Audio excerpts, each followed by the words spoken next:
खड़े हो रहे हैं और किस तरह J-10C ने चाइनीज जेट फाइटर्स ने कि 5 या 6 हिंदुस्तान के जहाज गिरा दिए।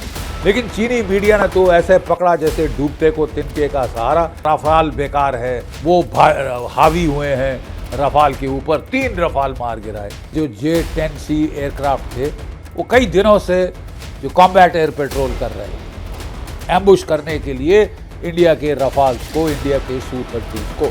जब वो टर्न ले रहे थे तो ये उठे और इन्होंने हमारे 5 या 6 जहाज मार गिराए। 1 रफाल, 1 Su-30, 1 मिराज, ये 3 जहाज गिरे। अरे साहब, लड़ाई में जहाज नहीं गिरेंगे तो और कब गिरेंगे? रिपब्लिक डे परेड पे जो इंटीग्रेटेड एयर डिफेंस को कंट्रोल करते थे वो वहाँ थे उस बंकर में, और नूर खान में भी अमेरिकन टेक्नीशियन हाजिर थे।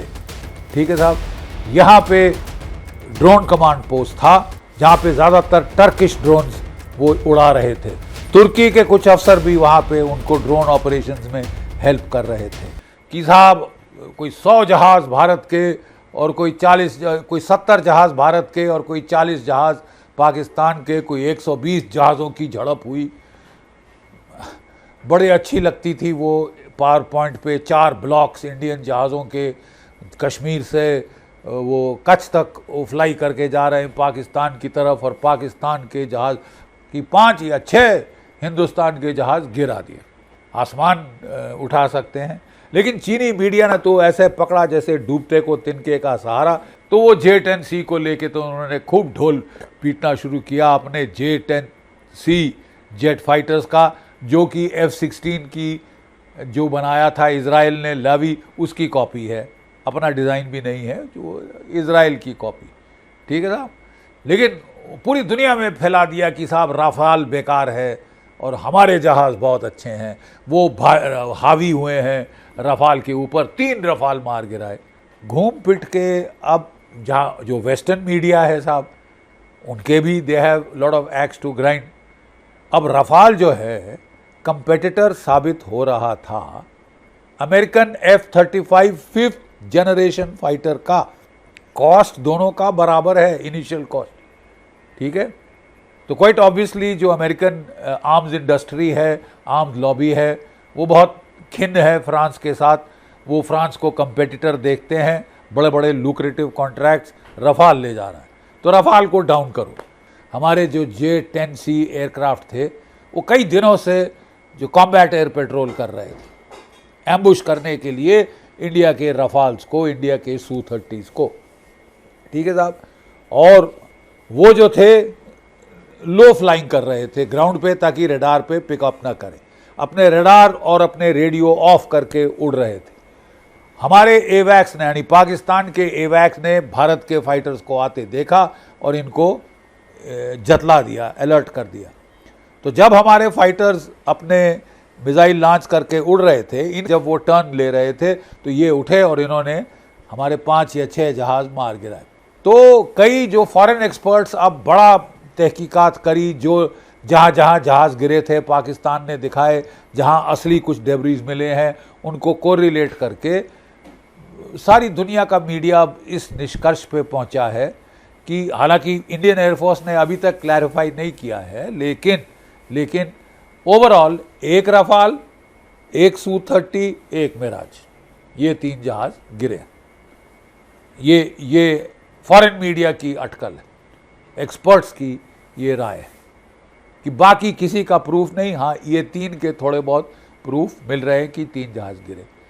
अरे साहब, लड़ाई में जहाज नहीं गिरेंगे तो और कब गिरेंगे? रिपब्लिक डे परेड पे कहते हैं ना, शह सवार वो गिरते हैं शह सवार मैदान जंग में, वो तिफल क्या गिरेगा जो घुटनों के बल चलता है। ठीक है ना।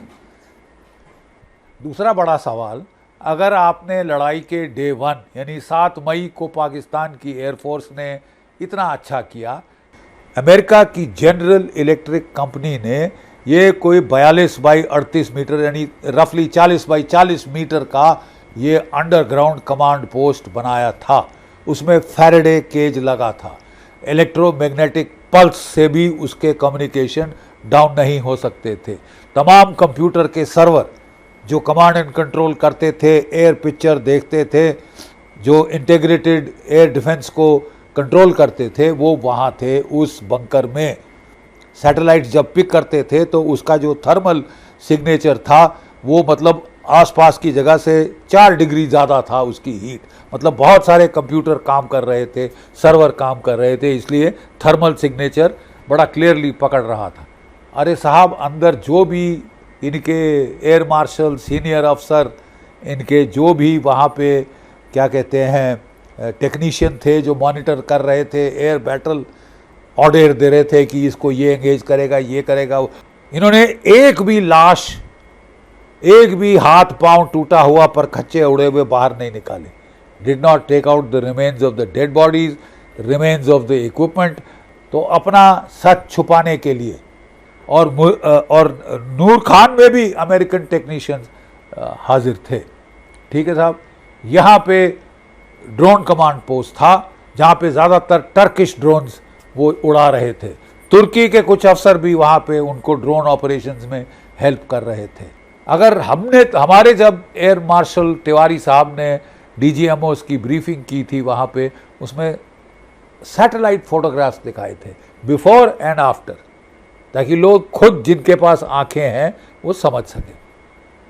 ठीक है साहब, कितने सारे फॉरेन एक्सपर्ट जो कि न्यूट्रल हैं, जो कि ऑब्जेक्टिव हैं। टॉम कूपर, ऑस्ट्रिया का मिलिट्री एविएशन हिस्ट्री एक्सपर्ट, ठीक है। कर्नल जॉन, ठीक है, जो कि वेस्ट पॉइंट का जो इंस्टीट्यूट फॉर वॉर है उसमें एक एनालिस्ट है, ठीक है। लैडविग, जो कि royal United service institution London वो है, ठीक है। कैल्डवेल, जो कि स्टिम्सन सेंटर का है। आप सबकी रिपोर्ट्स पढ़िए साहब, ऑब्जेक्टिव रिपोर्ट्स पढ़िए कि आदमपुर ठोक दिया, ये कर दिया।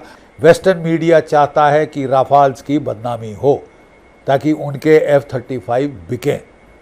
ठीक है साहब, चीन चाहता है कि राफाल की बदनामी हो, Su-30 की बदनामी हो, ताकि उसके J-10C फाइटर्स दुनिया खरीदे। ये तो डिजास्टर हो गया है, PR disaster for Chinese weapons and equipment. Radars बचाव कर पाए ना हमला कर पाए, तो किस बात की जीत साहब? सारे ठुकवा लिए अपने air bases, because they were guided by our NavIC satellites, जैसे कि इलॉन मस्क के स्टारलिंक सैटेलाइट्स, यूक्रेन के सैटेलाइट्स, यूक्रेन के ड्रोन्स को गाइडेंस दे रहे हैं मॉस्को तक हिट करने के लिए, मॉस्को से आगे हिट करने के लिए। इंडिया ने ये सब करके दिखाया है। आपको